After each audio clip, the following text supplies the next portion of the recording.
going on today was to try to establish a direction for the rest of the year. We'd run out of comments and really didn't have anything on the agenda, so we had a loose opening for Scott to update us on what's going on now, and then an internal discussion of what we'd like to see, I believe, in April and May, and then June we're done already, so we have basically 2 months to fill. I know part of our last discussion was about the procurement process, and we threw a number of ideas at the procurement folks, which I'm hoping to talk to Frederick and bring them back so that we can whittle it down, and they're looking to open up this town meeting. But they were supposed to summarize our input from that, so I was giving them some time. So that could be, part of one of our next few meetings. Otherwise, we're kind of open to ideas. At the superintendent's or the committee chair meeting in the superintendent's conference room, he did ask us to possibly look into participating somehow in the innovation school programming that's currently ongoing and what can be done there. So that's a little bit up in the air. I don't know a whole lot about it myself, and I know Scott doesn't either, but there are a number of people that do, and we might invite them in just to at least get the ball rolling and see how we can assist in that process. Okay. What I would recommend is, I think we left it with the whole RFQ process with the vendors, the specialties. Mm-hmm. It was my understanding, at least, that procurement was gonna go back. They were taking some of the letters that had been sent in and some of the communications that they'd reached out. They were gonna come back and set a date for an open community forum. And I believe they're gonna provide possibly some concepts for you guys to look at in terms of how to change the questions and the scoring on certain topics. I mean, that was my understanding. Mm-hmm. So what I'll do is I'll leave here and ask them that for the next meeting that they come with that list of suggested question changes with a possible date for your community event, which I think they promised to everybody. And that was gonna be the recommendation. Once we looked at what they were attempting to do, it was gonna be our recommendation to the board officially to move forward with this community event, with these questions and with the input that came from all sides. I mean, that's the way I remember it. If you guys see anything different? Well, since you're talking about it, Scott, I'll mention, I had some research here. I did some research on Charlotte, Cape Coral, and Fort Myers RFP process.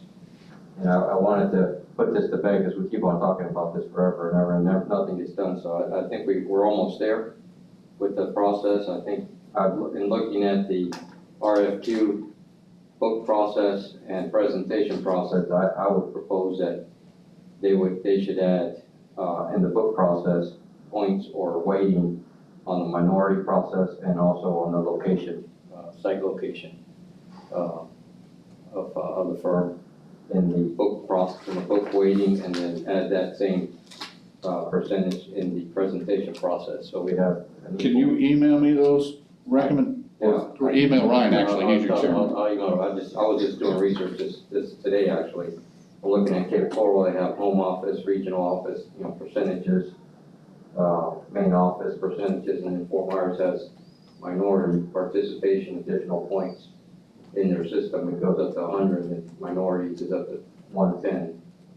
WMBE in section 3, I don't know what that means, but. Women, minority owned, but typically, right now, we're small business enterprise, which includes all minority components, which can be African-American, women, Hispanic, any of those. Yeah. So this is small business that they're talking about. Disadvantage business, I guess. Is Correct, and they're talking about trying to change questions specifically because the NAACP has wanted more African-American company participation or the ability to create it, because a lot of the loopholes right now is since small business can be a woman-owned business, a lot of the bigger companies form a shell company. The wife is the 51% owner of the shell company, so that same big company is still getting it, and there really isn't a true minority participation. I watched Lee Pitts Live. There was a show, you may want to see it. I know we have Brian Williams and Frederick Ross did an interview with Lee Pitts Live and spoke about minority participation and the direction that they're hoping to go with the district and our procurement and our contracting process. So just something you guys may want to see. It just got up on YouTube the other day. But I will relay that to them. I know that they're definitely working on a minority component. Yeah. The location, you may want to, I know you guys being what I see as true local people. I think the question is, you're looking for points where the main office or the bulk of your work is done within the tri-county area, or how would you want to see the benefit of points being a local entity applied? So it would be the main office, located in the 5-county area, Lee, Charlotte. That would be the, a percentage, maybe a point system where it's Yay, quorum just showed up. it's a point system where we got 5, 3, and 0, something like that. It doesn't have to be a large Okay. one. It's in the main office, I mean, I always And see that- it as the people well- like actually doing the work. Well, Because the main office is vague. I mean, granted, yeah, like the local business receipt and the people who are Well, doing even the that work. the I think employees it's- live, Yeah. I mean, because it's, a lot We of changed people it. have a business head here, but then everybody, there's no human. so it's not necessarily main office, have an office in the 5-county area, and the staff you're providing for the job all live within the 5-county area? I think that's, because it's like, I know firms that, they come from other areas and it's like, they just have a mailbox or a person that comes down once a week for a project. And it's like, you don't live here, you're not here. And then part of that is adding teeth to it is putting it on the book process and also on the presentation process. Well, and that's kind of what we talked about before, about the books essentially getting thrown out when we get into the presentation process. That part of the scoring, which is important and people are really adamant about, is getting lost, for the last half of the process. I mean, sure, it factors into book scoring, but when you throw that out, all bets are off to have, a sing and dance from anybody. And we're no longer considered local, so instead of re-weighting it, because I know there was pushback on, it didn't work very well beforehand, where we, combined the scores, maybe we add that scoring subject again. So it's a little bit cleaner way of kind of, instead of completely re-evaluating how the scores are meshed, leave it the way it is, but just judge it again. And those can be an administrative, like the administration goes through and checks off at the beginning that makes sure everything's there. They can put those points versus it being subjective now, which is partially meets, and exceeds. That's the person that's evaluating can say partially meets, the next guy can say meets, have the same criteria. So I think that those two criteria should be equal on both of those, and they should all be the same. I was just gonna say, everybody would have the same, that would all be the same points, Right, because they meet the criteria. correct. It's certain criteria that meet those points, and everybody on that ranking committee would have the same points on that. Correct, it would be administrative Right. judge versus Right. committee judge. Correct, and I'm for that too. I don't want my people in my division, we're just too busy, spending days on end, days and days of staff time on book reviews, where you're looking, and they don't do financial, it's done by finance, but still it's part of that initial phase. Finances, bonding, insurance, previous job history, either you built a 200,000 square foot warehouse size of a school or you didn't. Right. It's pretty simple, and then the thing where you're looking for, the proximity, all those things can have points in both halves, where in your book, you can show that your main office and all your employees are within that 5-county area, and if company X is able to show that in that first phase, they get X number of points, and then maybe points again at the subjective, the interview portion, where you get more, where you bring your people to speak that are the local entity. So I think that'll put this matter to bed. We can talk about it at the next meeting, or I'll send you all this information. All right, I'll force the question with procurement to have them come prepared to at least provide us between now and the next meeting what their recommended questions, scoring changes, tabulation, and when they anticipate for that town hall meeting for the outside vendors, when that was gonna be to get their input on the scoring and so forth. Because I think this is about the third month we're going on this conversation, right? Yeah, All right, yeah. I'll put some push from my side on it. Okay.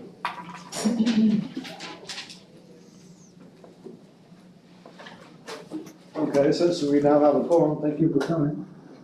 I didn't Mr. You're the tiebreaker, it was perfect. Oh, really? I never thought that was. And I thought your name was really Quorum. So with that, we could actually hit our agenda items. We'll start off with public comment, not seeing any members of the public here this evening. We'll move on to vote and approve the February 5th minutes. Hopefully everyone's had the chance to review them via email prior to this meeting. if there's any comments, now would be the time to bring them up. I'm looking at Art because he looks like he's looking for his comments. No, I haven't met, looks like they're fine. With that said, if there's no other, I had one that I gave Joe. Right. I'm sorry? I had one that I gave Joe before the meeting. Okay. Regarding project grading, I had indicated that Mr. Taylor had asked Scott about the construction project being graded after completion, what the process was. I That thought it was me. Mr. Taylor, but he said, no, it wasn't him, so someone I know. There was a committee member, I don't recall who it is, we could look at the video on YouTube to determine, but a question was raised by the committee, they wondered, a I lot of remember the those, conversation, I just know it wasn't me that brought it up, that's all. we weren't, we'll still send you Krispy Kremes. That's okay, I'll eat. The answer to that is yes, we do that, but it's more of our KPI internal rating for ourselves to show that we're doing our job, customer service, meaning the end user, the principal, we're doing our job for the school staff and so forth. The books that person spoke about back in the day, that used to be thrown on the RQ scoring table, we don't use that anymore. And a lot of it's subjective. The scoring may or may not be a true and realistic score of how that contractor or architect did on that particular project. So it isn't part of the current RFQ process. Now they do, from what I understand, and I do the negotiating, so I don't sit in, but we had this discussion a little bit earlier today in staff. At the end of the book review and at the team is sitting there, the proctor for procurement asked the committee, okay, any questions? Does everybody have a good feeling about what they're seeing in the books? And that's an opportunity for people to speak about either their experiences, knowledge, or not knowledge thereof. So if someone's had a bad experience, it potentially is discussed with the whole scoring committee. Make sense?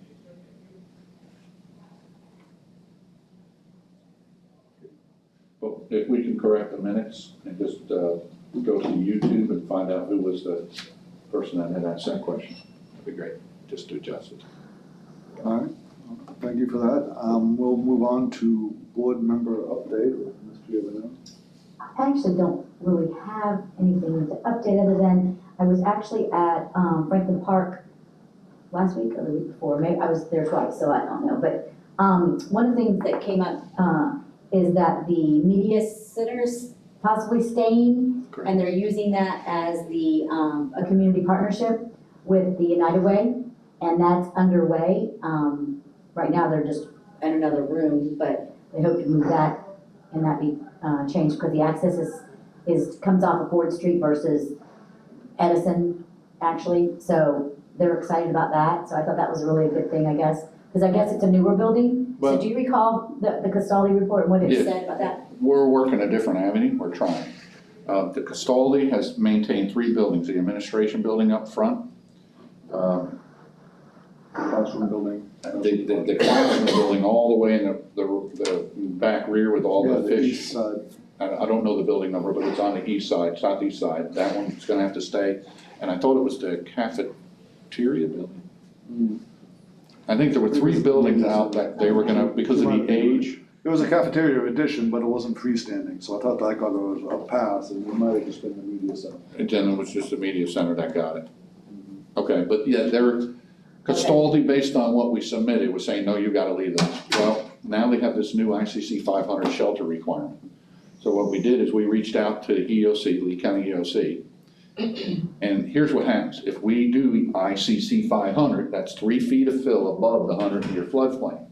Well, if I build our new prototype or whatever design we use at Franklin Parks, I can't build all those buildings up 3 feet and leave something in the soup bowl down below. So we reached out to the Castaldi folks and we said, if this was to be a partnership with a shelter, would you consider the razzing of the entire campus? And they said, yes, if you could provide something where the county is willing to commit to partner with you for a shelter. So that's what Kathy Ebal and the planning people are working on, that angle of it, which would allow me to razz the whole campus and then bring it up to a shelter capability. But the ICC 500 is expensive. The other 2 schools, we did portions of ICC 500, but not the whole thing. So the cost could be very substantial to make that a true shelter by ICC 500. But they're working through that.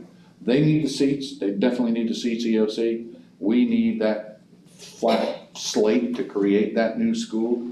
So I think it's a positive thing for that. Well, and I also was at Cypress Lake Middle, and they have that, what you're just talking about, where part of the school's up higher and some of it's low, and that's really a big issue. She was asking about that as well, when we're gonna hear something, but, so I was told, Well, Cypress, wait till after the legislative finishes now, because Tallahassee's preoccupied with that, so we won't hear anything until after. Well, and I'm afraid Franklin Park, if we say 3 feet above the 100-year floodplain, that's 3 feet above today's 100-year 100-year floodplain. It's built at 1964 of 100-year Correct. floodplain, which is quite different, so Right. it's more than 3 feet. What do you see at Cypress Lake, that's from the 60s to the 90s. Right. We've got to add 10 more years on top of it and then go 3 feet. unfortunately, Cypress Lake doesn't have the ability to engage with EOC to be a shelter because it's in a floodplain. So the buildings that are, I believe the gym building is one of them. They want to keep, right, because it's a newer building, and Correct. yes, they're a little frustrated, so, So we're gonna have to do some creative design and try to work around that and make it all work. I mean, it doesn't even, the gym doesn't even have bathrooms. No. So, I mean. Well, think about it. You've got a building that's 20 years old. I gotta redo the piping, it's 20 years old. I gotta redo all the lighting, it's not LED, it's not energy efficient. I gotta redo all of the HVAC. If I'm gonna put all this money into it, I'm surely gonna wanna redo the roof.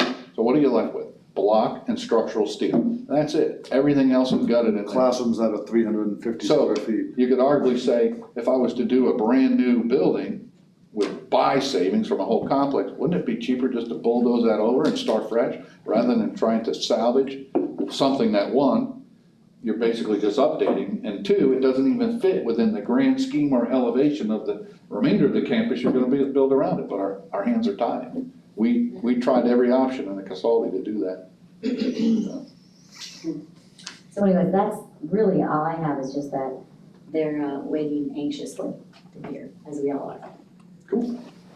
I know they're constant touch every week, they're calling to see when that final verdict is coming down, so. They're hoping that it's gonna be a yes, but I don't know what they'll do if it's not. Then they're worried about what that looks like, what happens to the school. Are they gonna be in portables, or are they gonna be across the street? And then there's been all kinds of stuff going around. So would this Woody committee weigh in at all on that? We absolutely can have anything you choose to weigh in on, absolutely. I can tell you this, I've already chirped because I'm selfish. There's 900 kids at Cypress Lake Middle. Just so if whoever's been here a long time remembers when I first got down here, we housed Ida Baker in 52 portables behind the Cape Coral Technical College building. And it was only 450 kids, right on? 52 portables. Now, if there's 900 active kids and seats at Cypress Lake, I mean, there's some area, the soccer fields in the back, which basically are gonna be taken from the high school, I have to make arrangements. I don't, am I talking 100 portables? Right. I mean, how do you, so there's gonna need to be a lot of discussion of holding down numbers and how maybe you need to fill up some other schools that have maybe we need to start talking about additions of some schools to fill the interim need while a campus is being built. I mean, we already know out in the East Zone, Harns March, I would be looking at an addition at the Harns March campus. Got portables out there, but yes, those are the discussions. This committee should probably bring people in, the planning people, and have those discussions and vet it. So maybe that's something that could be on your one of the things for your agenda, but The that's. site planning process and the phasing in general, and where he's gonna go. Agreed. Because we don't have anyone really doing that other than the planning department, but we have no community input on what that is gonna be involved and detailed and options. And it's gonna be our kids that are affected, so we have to do what's best for them somehow. And I think that it's gonna take everyone's opinion, and we need to hear it. I mean, options are key, because they're known as Cypress. That's gonna be tremendously, because nobody else has that program, nobody else has that, so community is gonna be, the options have to be pretty good. Well, and the hard part is how do you replicate the arts in a trailer? I mean, realistically, it's bare bones. That's a good question. That's what I'm saying, like, how did you, even the spirit, That's a tough one. I agree. So, and that's a huge campus, if you're trying to accommodate 900 kids, I mean, that really needs to be, you are correct, it needs to be better. Does it need to be all done at once? Can we leave the gymnasium, the buildings that aren't going in use while you do the new construction and then How do kind of cut down on that portable? Yeah, but how do you do that in a construction zone? And see, part of Safely. the problem is there's a lot of asbestos in that campus, Yeah. a lot of The asbestos. central energy plant's gonna be one of the first things. And all the transite panels that connected all these little hodgepodge buildings that got connected together is buried up inside. It's encapsulated, nobody's in danger of being sick till you disturb it. So there comes a point in time where we're gonna have to do a professional mitigation of that stuff before we really go through with the D3 and knock everything down. But you are correct, we talked about that too, we may have to keep those active buildings somehow open to provide student capacity and load, creative construction. How do I keep, see, I'm taking the chillers and the powers out, so how do I keep 3 old buildings up power with air conditioning when I'm cutting the arteries out and yet build a new school and try to create new arteries and connect, we can do it, we did it at Dunbar, it was difficult at Dunbar, I basically tore the guts out of Dunbar and built it from the center working out. And we were able to do that, it's tricky, but with proper coordination it can be done. But it should be vetted by here, because I From think. permitting to CO, what's the turnaround time on a new facility? A demolition or just a regular new The middle whole school? enchilada, demolition on through the end. Okay, what I've programmed in my mind is 14 months of construction time. Outside, Outside, 14 months at the outside. construction time on the outside, How many- substantial completion, which means beneficial use, How many students? 900. The new school will be geared for 900, that's it? Middle schools are geared for 1245, Okay. but their capacity right now, they're not a prototype, their capacity right now is 900 and something, I believe. From what I understand, that 908 zone, maybe? that particular zone, that neighborhood, that's not a growing area, so they have, Roughly the same, a hard time justifying, Population year to year. 300 more seats in that area because it's built out. self-adjusting population. Well, there's always a waiting list though. Yeah, I mean, because everybody wants. Is there anything we could do at the design phase to speed that process up? Not really. Let me give you the timeline. Unfortunately, we've tried to speed it up. You've got an RFQ process that takes you 6 months to get the contract. If you give an architect a fair and reasonable amount of time, let's assume I'm using my true prototype drawings. Let's say you give me 8 months, but this isn't gonna be a true prototype drawing. It's gonna be a hybrid because I'm tearing things out. So let's call that 12 months in design time. Site layout, logistics, the new buildings, how you integrate that with the existing. Okay, then you say middle school building, 14 months, start to finish, shovel to substantial completion. So there's 14 months. So right there, you've got 26 plus 6, 32 months from the day we put the advertisement in for the paper. Now, that doesn't even include in that 14 months any demolition time. Typically, that abatement and that demolition, probably a 3-month process. At least if you're doing remediation. That is correct. So that's, now you've taken the 14 months and you're going to 17 months, possibly. Which is really a high school. High schools are 17, 18 months. And that pushes it to 3 years, 36. So 12 months of design is pretty generous, but if you start backing out months for what the other parts and pieces, the permitting, the bidding, GMP or GMP approval, actual design gets down to about 8 or 9 months, but there's other stuff that will fill in that gap. Correct. So anywhere from 32 to 36 months is the number. Probably closer to 36 with the abatement on Cypress. You might want to split this up into 2 parts. You might have to do, like you said, the preliminary process, a criteria design, first part with a different person, like a different consultant, and then once that process is decided upon, then you can have give that to the architect to design your decisions, basically. Otherwise, you'll never I make. hear what you're saying, and we're working on that. We're gonna revisit that discussion. I've mentioned it to my bosses, and right now, we cannot hire, the superintendent, for purposes of marketing, would like a nice artist rendering of Fort Myers High-Tech College, of the possibility of the work we're gonna do there with referendum money to bring that up to date.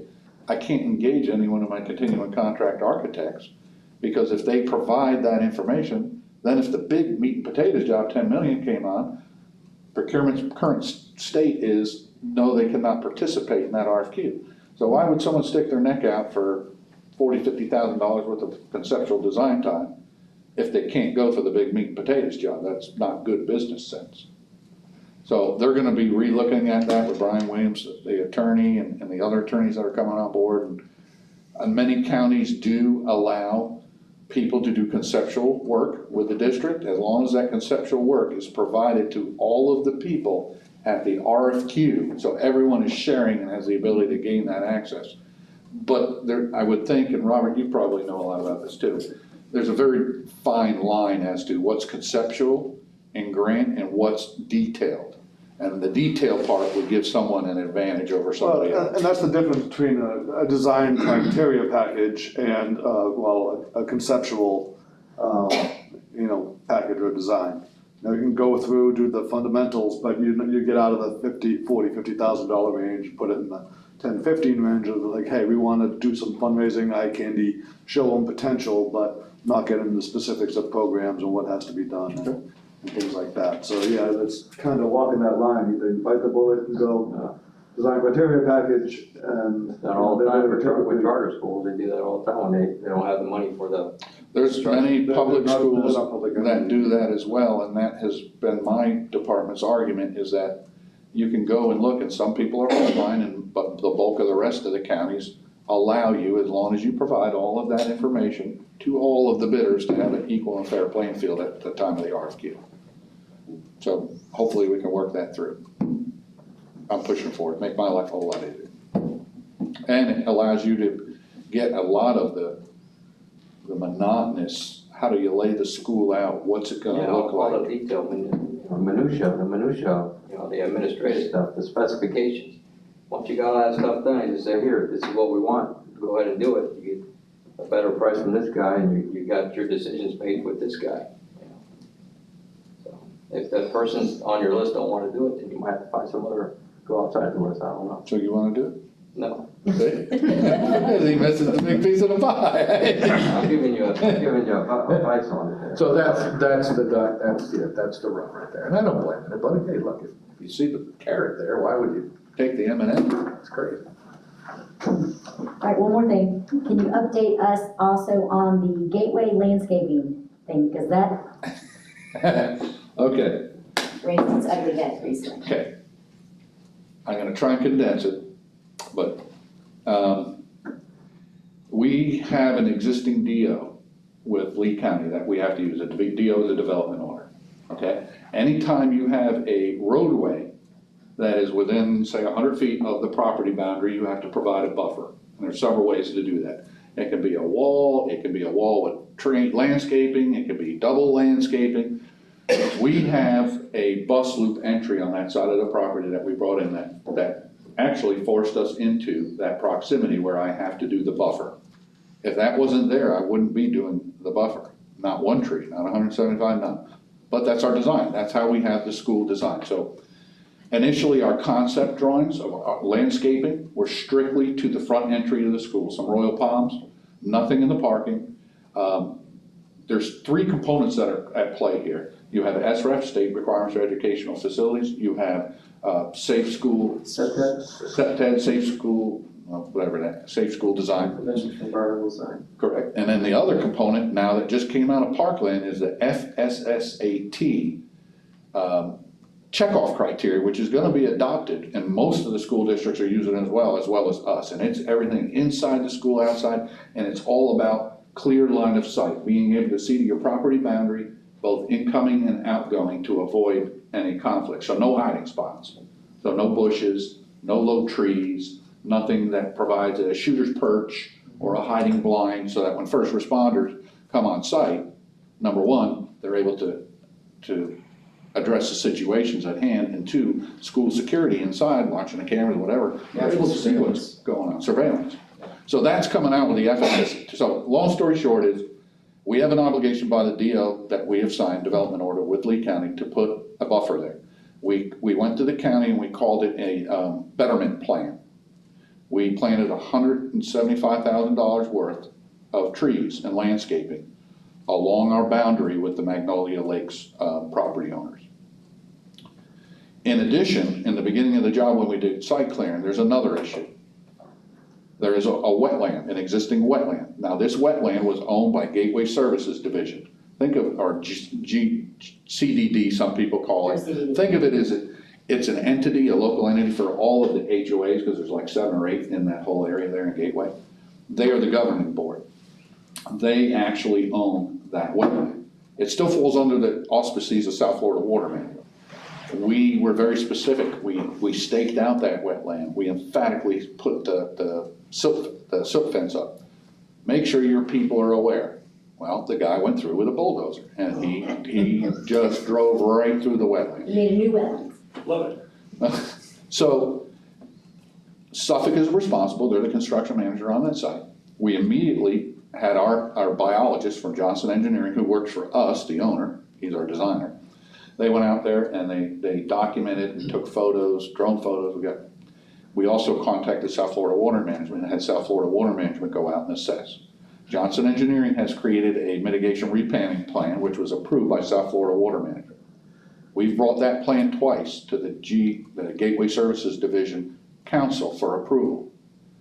They've declined to approve the permit to allow Suffolk to go in and do the repairs, to try and get it in before the rainy season, get it done, until they saw the landscaping plan.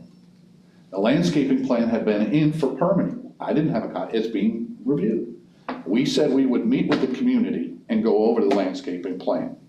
But my wetland mitigation repairs were being held hostage until I held a community meeting. Hence the reason we were trying to have that very quick first meeting with Gateway, and their HOA representative was out of the country. So we said, okay, we still want to have this presentation to the Gateway people. Community can still come, it's fine. We'll hold a second meeting for an official one, which we scheduled for March 12th at 6:30 at Gateway Elementary School in the cafeteria. So we're trying to accommodate, but what's happening here is these are approved permits and submissions. I have an approved landscaping plan that I'm going to install. I'm gonna present it to the community, but that's what we are installing. I have an approved my subcontractors has an approved South Florida Water Management replanting permit. I need GSD to sign off the access, they call it an LDO, limited development, to have access to do that replanting. I have no skin in that game of the replanting, other than as a good partner and a neighbor, we have to ensure that our construction manager makes that whole, makes it right and does what's correct. And Suffolk is the one paying the 175, right? No, the 175 is being paid by us. We have an obligation because of our interlocal with a design development order that we signed to provide that buffering. So that 175,000 is coming out of my owner's contingency. That's the buffer, that's not the accident of driving into the They have wetland. two separate, they're in the same, they're kind of in the same area, Right, but the buffer runs the entire length of that property line behind those houses. right, The wetland is only a couple of houses right here that right. they rent through. And we estimated that we took, and we think it's high, we actually have videos, drone videos and pictures. We put 15 trees in. And the thing is however many trees you did or plants you knocked down, you have to plant threefold. We're planting over 45 trees in there, and they're arguing, oh, but there were more than 15. This is going back and forth, and we're planting 23,000 grasses. Now, when I talk about an area of wetland, you're talking something that's maybe half an acre. What? This is, you have no idea. This is my second replant with a wetland. We had someone damage our wetland behind Benita's, and that company paid for the repair of that as well. So, long story short is, we feel we've come up. Now, I'll tell you another thing we did. One of the things, Flavia was international on the phone. She's the HO representative for Magnolia. The question was, well, some of our residents, and this was the lady who was on TV, Mrs. Mitchell, they said, you're planting cypress trees. Well, we're planting cypress trees because in the belly between the two properties, cypress trees absorb water.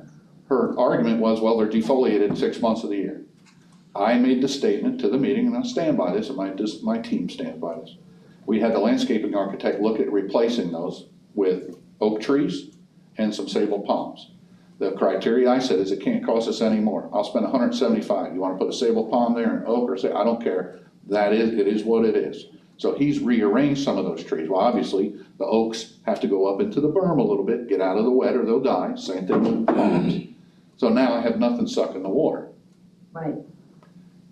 So these are the things we'll go over with Flavia. We have a meeting with just Flavia in the construction trailer Monday morning. Okay. And we're gonna go back and forth with the discussion, and we have the public meeting, the big one for the whole community, which will be on the 12th. Okay. So we've been a pretty good neighbor. I think it's a pretty good design. It's not, we're required to do it. There is no personal opinion involved in it. If it can appease the neighbors to change a couple trees out, I'm willing to do that as a good neighbor, as long as we don't have to pay more money. So I don't know what else to do. Anyways, And just so you guys know, that article, in their sales pitch to their homes, in their sales, they were promised they're on a preserve. Now, that preserve only covered a very small area behind a couple of houses. Now, our property in the back was wetland, but we mitigated. We paid to mitigate it, to utilize the property. So unfortunately, these people are angry because they thought in perpetuity, they bought a house that was backed up to a preserve forever. I'm never gonna make those people happy. right, and there was a big, huge sign there for many, many years. So, Just read that part says, about.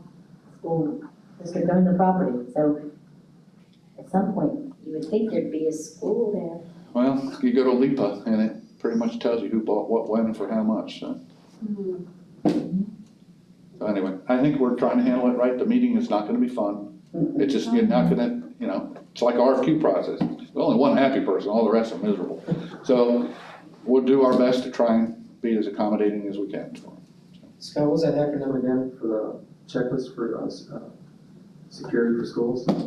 Florida FSSAT. Yeah. Does that ring a bell? That's what Florida Safe School at. No, this is an actual School checklist that safety, was a derivative of the Parkland investigation. Rick Parfit forwarded from me, from the document, the Parkland report. It's actually in the back of the 800 pages of the Parkland report.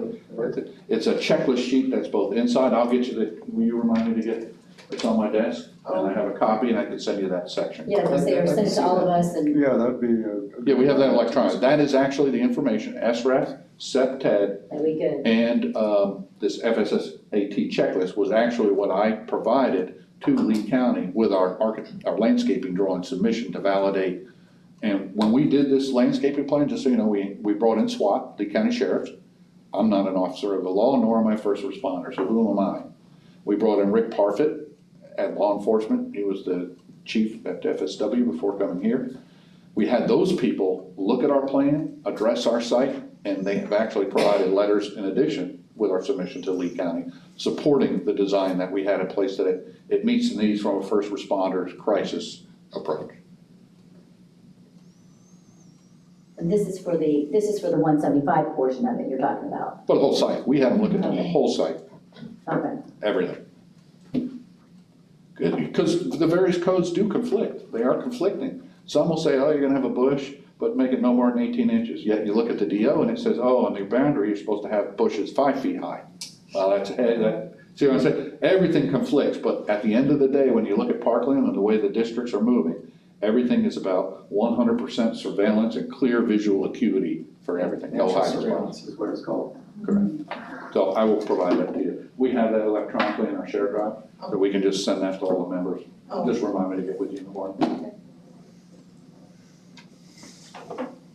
All right, so for items to cover up the rest of the year, we have a, good discussion on the security aspect, and then also on the, potential replacement of Franklin Park and Cypress Lake, and how that can be phased and set up and portables, and kind of get into some of the gritty of that. So, that should be, good to help us finish out the year. I appreciate the direction.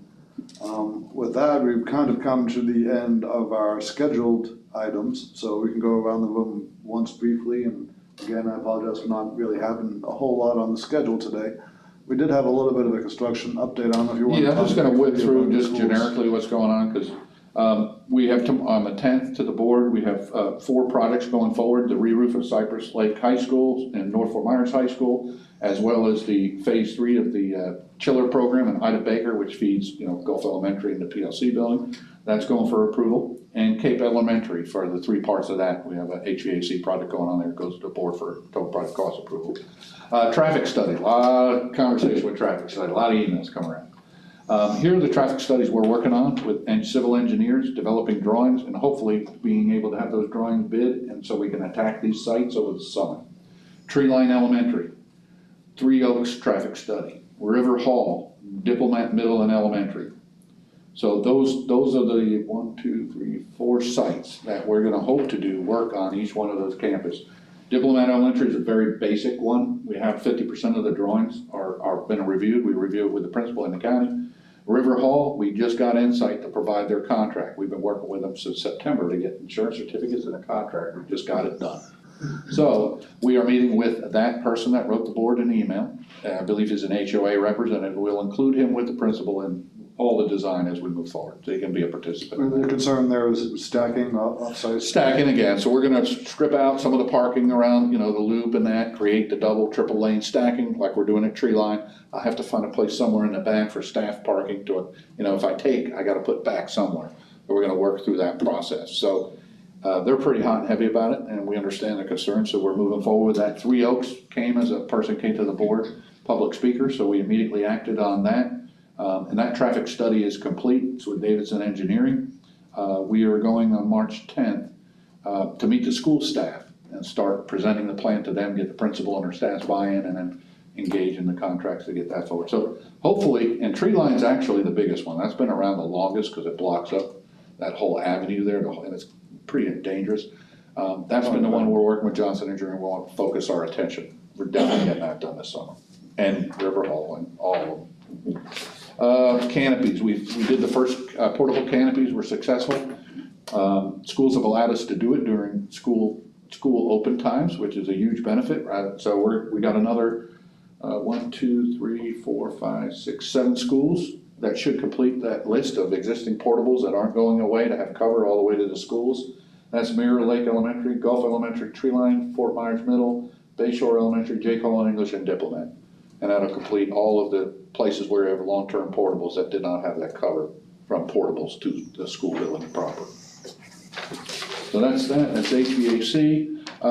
Just have some pictures. We've begun site development. If you want to pass these around, this is the Middle School out in Lehigh Acres. So we're stripping, we got about 2/3 of it stripped. We're importing fill for our main number 1 building, compacting. That's underway. HVAC projects. Here are some of our big HVAC projects that are out on the street. Right. I'm sorry, this is not the one that has the bridge. Yes, this is the site that wanted the bridge. Now, funny thing. What was with the letter that we sent? Planning is working, trying to isolate the people responsible for that Lehigh Acres community group. Yes. They should be leading this discussion, and we, as a district, are a participant, as well as the county, DOT is a participant. And I don't know that they've set that up yet, but I can ask So Kathy. you put the responsibility on the city, to build the bridge, right? Well, this is just to have the committee to discuss the need, and see, the road is a private road. That's where the rub is. It's not been turned over to the county yet. Be able to even. Oh, okay, but it's still gonna be falling into the county, that's the plan. Eventually, yeah. And the funny part was, the first homeowner on the other side of the canal where they proposed this, he came and he asked, he goes, are they ever gonna connect this road? We said, well, someday they will be. He goes, all right, I'm gonna put my house up for sale. I've got a nice quiet street. It's like a dead end. He goes, the minute they connect this, he goes, forget about it. Well, that was the one Nice, real nice. in his house, right, when we zoomed in? Yeah. Real nice guy. Nice guy. Wasn't, he could just say, oh, I'm out of. He has 3 years. Yep. We're doing HVAC work. It's currently on hold at Riverdale, main HVAC and controls. It's on hold for right now. Fort Myers High CEP plant renovation. That's an RFQ process underway. Cape Coral, again, the board's gonna be approving all 3 parts of that contract on the 10th. Varsity Lake CEP is in the maintenance budget, and I believe it's on hold right now, but they're getting ready to clear that out through. And Ida Baker, I told you as well, on the 10th, that phase 3 total project cost is going to approve. So we got lots going on, and then this building, I think they just had the scoring committee, I wasn't part of it, for the LEPAC building, construction manager today, and I think they already did the architect or design. Shortlisted. So this whole building, which leaks like a sieve, is going to be looked at. Recently, And K schools. We've been working with the Village of Estero, we've been meeting with them, and we were intent on starting and having that open for August of '22. That school will be pushed to '23. or 24. No, 23 at this time. And the reason for that is we have concepts that we feel is appropriate for the school district, but we have to work with our partners. They have a big community feel, so we're gonna be holding community meetings, as well as meetings going forth with the zoning committee and commission to try and come up with a mutual understanding of how we develop this site. This allows us to do that.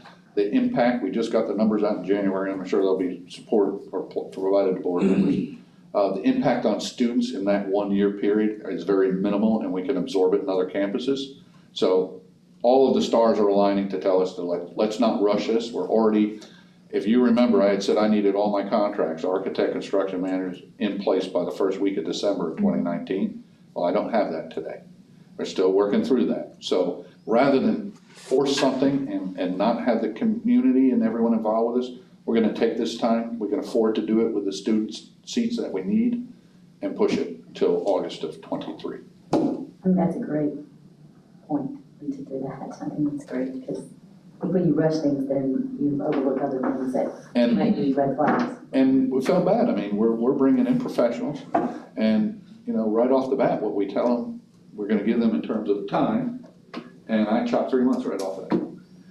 And it's just not fair to people, you know, and it doesn't do us good service as a district and the taxpayers if we're making poor decisions so quickly just to meet a timetable, when in fact the timetable, based on the research with the number of kids, isn't really needed just yet.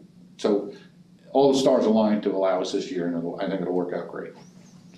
And you as a district and the owner have to have the questions answered before all of this happens, because, you know, a consultant is just gonna take whatever is there. You need those questions answered. You are correct. And my job is to build a school, entry, exit, student seats to meet the need, safe environment, open in a time when you need the seats.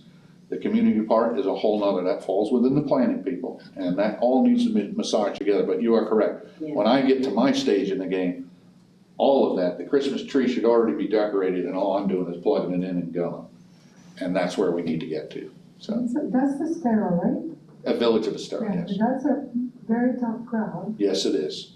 I mean, you have lots of people, CFOs, you know, retired people, and they have a lot of voice. And then you have the Village of Estero city, they brought something from Maple. It is now. They're still trying to figure out how to be a city, really. Yes, but they brought somebody from Naples, and then all the people, they're, I don't know, I think they thought I was a little negative. I always thought I had a bubbly personality. I don't know. But we're working with them. no, I'm just saying, is that you have to, otherwise, like we said, you get there and you think Gateway is gonna be hard with the trees, there'll be 10 times harder. Right, good point. Yes. Yeah. Because these are different people there. Well, it's one of those things, and I know this is probably backing up a couple subjects. When you're talking about, you know, redeveloping the site plans to get stacking out of there, I can't believe Cypress Lake wasn't on that list. That is absolutely horrendous what it does to Cypress Lake Drive in the afternoon. Right. I mean, it is by far one of the worst. I mean, they shut down 2 out of the 3 lanes for a good chunk of the afternoon. Yep, And that's nice too. that's gonna make it even more tricky to do the renovation, because what do you do with the stacking involved? Because it's horrible now. I mean, I can't imagine losing more land. But, anyway, maybe it's kind of been shelved because, you know, it's part of the bigger picture. Why would, you know, obviously you don't wanna go spend money to fix it. You're just gonna tear it out in a year or 2. Right. I haven't been approached. That's never been on my approach list. Originally, the approach list were Pine Woods, which right now, that's on hold because the county is trying to work with developers to create a better loop road in that little front section. So rather than us injecting any kind of money, which isn't gonna help it, we're working with the county partners on that, and they have some really great ideas. The other was Heights. Heights is never gonna be resolved. I've asked planning to take a look. It's wetlands all around it. I don't even know that we own the wetlands.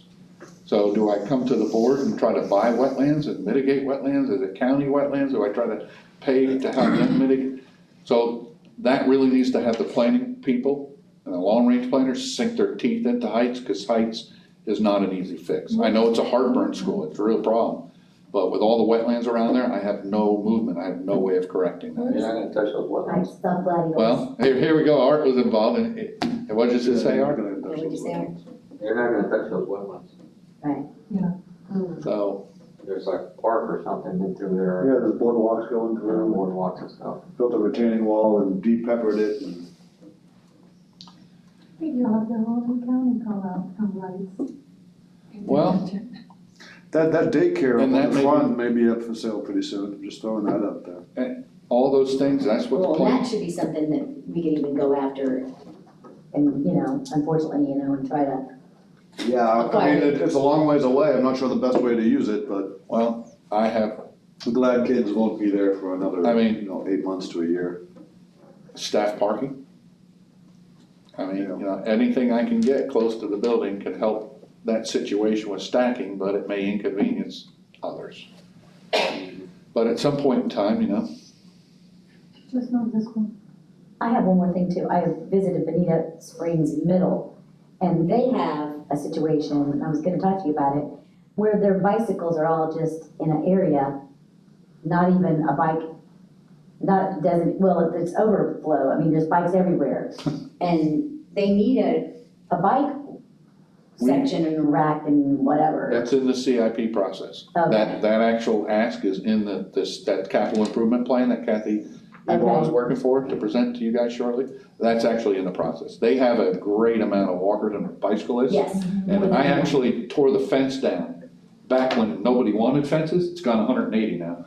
But the city of Bonita provided us money to take the big 10-foot fence down in front of Bonita Middle.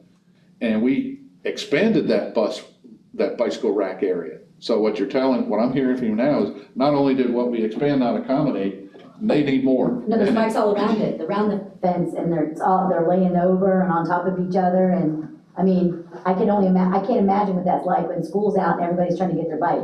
I mean, because I'm telling you, there's just bikes, it was unbelievable. I was like, oh, my word. That is in the CIP plan. I just saw it. We rated that, so we'll make sure that happens. Awesome. And we've done other schools too, where we've had bike racks in schools that have just so you know, we don't throw things away. We reclaimed those bike racks, brought them back to Canal Street, they sat for 6 months, and I got a call from, I forget what school it was, they needed bike racks, and we mobilized them out there and gave them the bike racks, they were all happy. So, we tried to finagle it, but. All right. Thank you. Thank you. With that, it looks like our time is up, but we do have for the good of the order to bring around, so I'd like to go around the room once. Is there anything else anyone would like to add to the So we conversation? approve the meeting minutes as amended, That's what I was gonna ask Oh. about. If- That's right, we never actually voted on that, did we? as amended. So can I get a motion to adjourn the February minutes as agended by Mr. Taylor, amended by Mr. Taylor? I'll motion. Motion by Ms. Brown, seconded Second? by Mr. Castellanos, all in favor? Opposed? Not seeing any opposed, motion passes unanimously for approval of the February minutes. And to wrap things up for the evening, go to the order, leave Mr. English as passed, and move on. Wolf? Any other comments, last thoughts? Thank you, Ms. Cuomo, for coming, you made our day. Ms. Clark, there you go. And with that, can we get a motion for adjournment? Motion to adjourn. Second. By Mr. Wolf, seconded by Mr. Taylor. Thank you all again for coming, and we will see you in April. Watch the news on the 12th. I'll be wearing my anti-tomato uniform. What is it, Laura? Next week, Next. for tomorrow, yeah. Adam's the only in town, so I will be at that. Just go ahead and get your Bernie presentation. On the trees.